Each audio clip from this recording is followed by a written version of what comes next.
Sobat KRS, di sini saya akan memperlihatkan hasil desain saya, yaitu adalah Pavana House. Pavana House yang berarti dalam Sanskerta angin. Angin yang dimaksud adalah sejuk bagi penghuninya, dan kerap sekali angin dianalogikan sebagai kenyamanan dan ketentraman. Saya berharap rumah ini akan menjadi tempat yang memberikan ketenangan, ketentraman, dan kenyamanan bagi penghuni. Pavana House ini menggunakan guideline berupa low budget.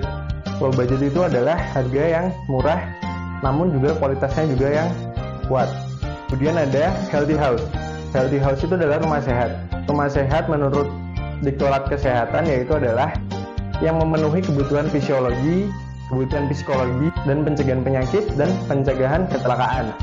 Nah, kemudian ada lagi growing house. Growing house itu adalah rumah tumbuh yang diterapkan dengan mengikuti kebutuhan maupun budget oleh penghuninya. Dari guideline tersebut, saya menemukan tujuan-tujuan yang saya ingin pecahkan, yaitu adalah main komponennya. Nah, main komponen dari bangunan Pavana House sendiri itu adalah dari genteng atap metal pasir. Kemudian untuk rangkanya, rangka atapnya saya menggunakan baja ringan tipe C75. Material komponen utamanya adalah dinding hebel. Kenapa saya memilih dinding hebel?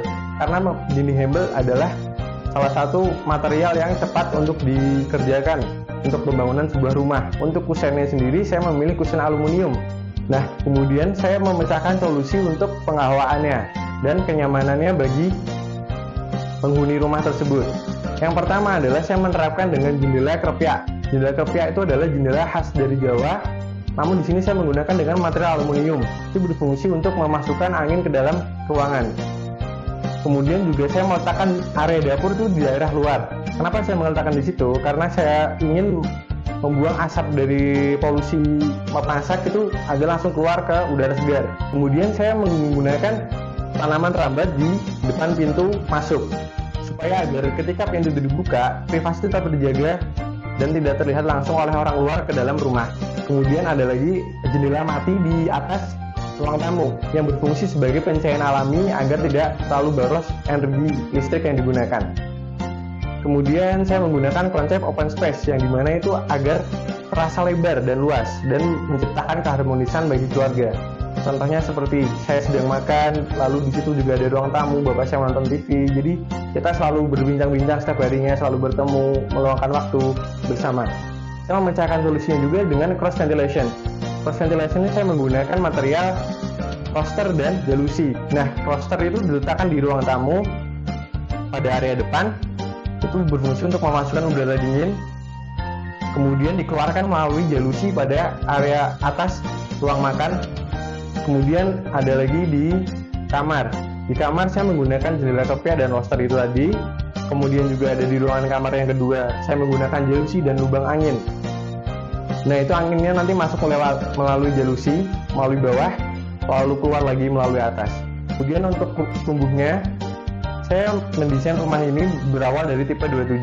Kemudian tumbuh ke tipe 36, lalu disempurnakan pada tipe 49. Nah, perkembangan rumah tumbuh ini sangat minim sekali perobohan. Nah, kemudian rumah tumbuh ini didesain dengan aspek-aspek kesehatan dan kenyamanan bagi penghuninya, serta rumah tumbuh ini disesuaikan dengan penghuni ruangan tersebut.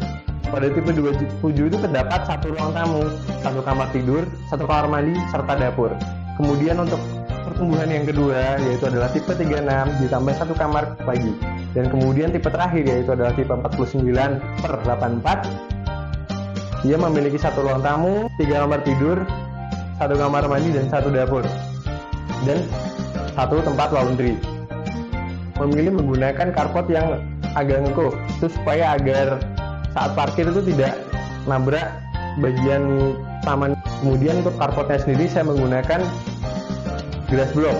Kenapa glass block? Karena saya ingin saat hujan itu tetap bisa nyerap. Kemudian pada area kamar mandinya, area kamar mandi saya menggunakan boven agar kamar mandi itu tetap nyaman dan tidak lembab, agar tembok-tembok di samping-samping itu tidak terkelupas. Sekian penjelasan mengenai rumah tumbuh Pavana House dan terima kasih.